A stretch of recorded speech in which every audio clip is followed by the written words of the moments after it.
Hi. You're so calm and content. I'm your mommy. Yeah. Hi. Hey everyone, it's Vera here. Welcome to my channel. I have a baby girl here and I wanted to share with you guys her first week of life, how postpartum was, and my experience with my third baby. I have two boys and then a baby girl, and things were a lot different with her. I gave birth to her early at 37 weeks, 2 days. And with that, things were a bit different. So when I had her, we had it at a midwifery center, so we got to go home after 3 hours. Because I gave birth to her like 10:30-ish, we got to go home around like 3:30. We drove home and we got some sleep when we came home. She slept good. She was like perfect little angel. It was so sweet for my boys to meet her. I wish I had footage of that, but I was so sleepy and they just came to my bedroom when I was still in bed. So typically with newborns, they are very sleepy and not really hungry or anything in the first 24 hours. So when it was 24 hours and it was the second night with her, it was rough. I'm not sure if she was hungry, but she definitely needed to poop. She was like crying every 10 minutes at night and like screeching. And then finally around like 4 a.m. she was like pooping a lot. The awesome thing about midwives having them is they visit you, your home for the first week, so you don't have to go out. And they typically visit you after 24 hours, but because Emma was 24 hours old at 10:30 p.m. they're like, we will come like in the morning of, so she was about like 30 hours or so. And so the next morning, it was like 9 a.m. they check her and then they check me, like my stomach, if my uterus is going down and things like that, and then they have to get her blood, and they kind of like do a little cut and squeeze the foot. They said, okay, we'll see you when she is 3 days old. Everything was great. I tried to nap and get rest. She was just super sweet, like feeding really well, latching great, great skin color. That second night, after she's 48 hours old, we had a really good rest. She woke up only every 2 hours, so I got some decent sleep. And then we had some family visiting. So that whole day I kind of just didn't nap or anything. I just felt so great. And it's funny how like just 2 hours of sleep, 3 hours of sleep can make you feel amazing, especially after birth. And I do find like the first couple days after birth, I do have a lot of energy. I have like that post-birth adrenaline and I just can't really sleep. I hear a lot of sounds, and she did wake up more orangey that day, and I didn't really like worry so much or anything because I'm like, my boys were orange too, and I know it's typical, babies have jaundice and they just say kind of like, just feed them. All of a sudden I get a phone call saying midwives told me we need to come at 5 p.m. and do her blood again because one of her levels is high, and I didn't really understand what that meant. And so when they came at 5 o'clock, I asked question the midwives, what is going on? And they said it's the bilirubin levels, which is jaundice. And I was like, oh, okay. None of my kids ever had high, so I didn't really think anything about it. And they're like, yeah, it's a bit high. And then they were like, let's call the hospital and find out what's her blood type. And then they found out her blood type is different than mine. And they're like, okay, that's a big trigger that makes babies have high bilirubin levels. And also because she's born early and it's only day 3, it's kind of hard for them to fight this. So they're like, okay, we're gonna go straight to the hospital, take this blood work and find out what the level is, if it dropped or anything like that. And that evening I got a shower and I was ready to go to bed. It was like 9 p.m. and all of a sudden I get a phone call. You need to go hospital right now. Her levels are still high. She needs to get blue light therapy. I started crying, but I was like, I don't want to go hospital. I was so exhausted, so upset we had to go. And then I was concerned, like, how long will you have to be in a hospital? How high is these levels? I didn't understand. I did know a little bit about blue light therapy. So I quickly packed everything I could and rushed, and we quickly like got some snack and food because I knew the hospital was probably not going to feed me. And so we arrived at the hospital around like 10:30, and they were like ready for us, like, let's go straight to the room. They didn't even ask for my identification. They just were like, come here, we're ready for you. The doctor was there and she explained to me her levels are high and we need to get blue light therapy all night, and I'm sure it's going to go down when you have this issue with the, I think the proper name is hyperbilirubinemia or something like that. It's kind of like an illness they'll say where the bilirubin is high, and they said it can go up really fast, increasingly, and so you want it to drop, not go high. And because she's only 3 days old, it's really hard for her to fight it. Once babies are a bit older, like 5 days, 6 days, 7 days, they more likely will fight this. Right away, they're explaining to me all these things, and it's just like overwhelming, especially when you're exhausted. They're like, they have this whiteboard here, you need to write down when you feed her. We're gonna put her in this incubator with these lights, and you can't take her out until it's feeding time, and you can feed every 3 hours. So that's how the schedule would be, and they're like, we try not to take her out until it's time for feeding because she needs to be in those lights as long as possible. I have to weigh her diapers each time I change a diaper and write down how many minutes I fed her in each side of the breast. They weighed her also before I nursed her, and she would drop like 5 pounds, 12 ounces, which is normal for a newborn.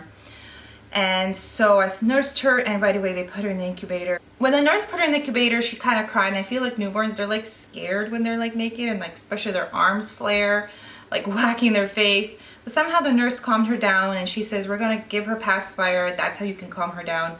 And there's like 2 holes where you can put your arms in and like soothe her or anything when you need to, or feed her or change a diaper. Like if she poops or something inside, you can change her diaper. So she calmed down, and then they're like, hey, why don't you pump right now? And the next feeding will be like at 1:45. 30 minutes later, she was crying, and it was so hard to soothe her. As a mom, you just want to pick her up and put her on your chest, and I couldn't do that. I had to just put my arms in and give her a pacifier, which, you know, it kind of calmed her down maybe for a couple minutes, and then she'd cry again. And so that's how the night went, and, you know, just counting down the minutes till the next feeding. And I didn't sleep whole night. It was so sad, but I was so tired that like I didn't feel emotion. I just felt exhausted and kind of just in survival mode. Whenever she's fussy, I would just stand and try to rock her, soothe her. There would be moments where she's crying 40 minutes straight. It was really hard. And I had to call the nurse each time before I took her up to feed, and they wanted to just check her vitals and everything. And so that's how the night went. I would record when I fed her, how much her diaper weighed.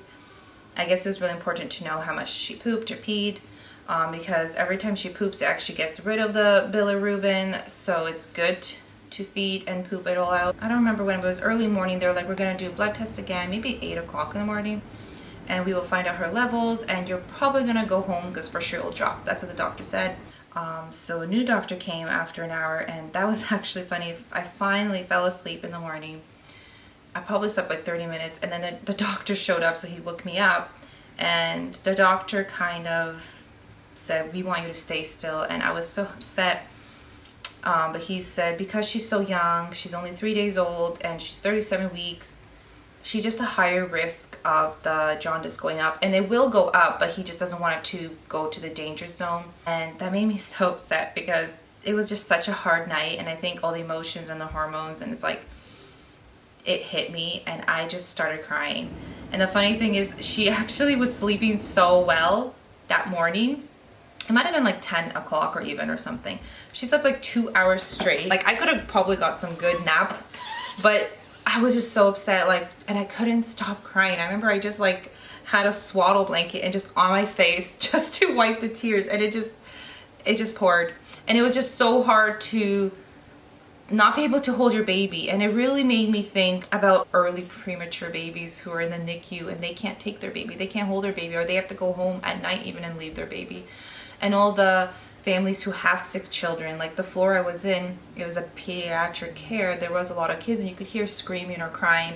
I'm sure a lot of the families are having some hardship with their children. A friend I have whose son is in the hospital, he's ill, and she has to stay there for like a month. And then someone else I followed on Instagram where she had a premature baby, and the baby's with tubes and everything and might not survive. So it really made me perspective, like, wow, there's kind of put me in their shoes where there's so many people who are suffering, have it way worse, and I can't imagine how strong they have to be and how hard it is for them.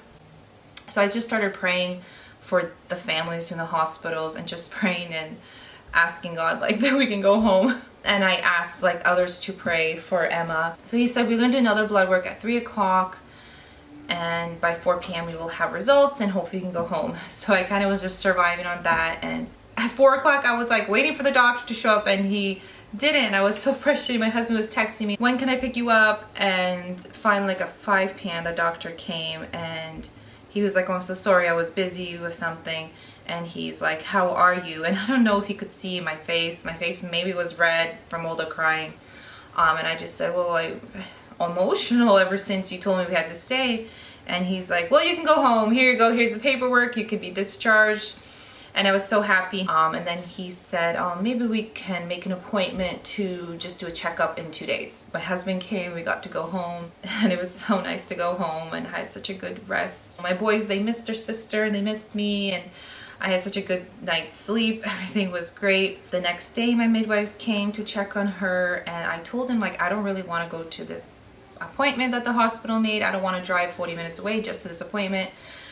So they said, you know, we will do the checkup, we will do her blood work and take it straight to the hospital. So I really recommend midwives. It's awesome that they come to your house and take care of you and everything. It just saves you the trip to drive with your baby and take them places, you know, especially when you're just tired. So they did that, and they said, you know, the numbers did go up a little bit, but it's okay. It's not in the danger zone. She's already 5 days old. She will fight this. Just keep feeding her as long as she's waking up for feedings and everything like that. At the hospital, she actually went down to like 5 pounds 8 ounces. So she was so tiny. It made me so sad. So I was really on the feeding.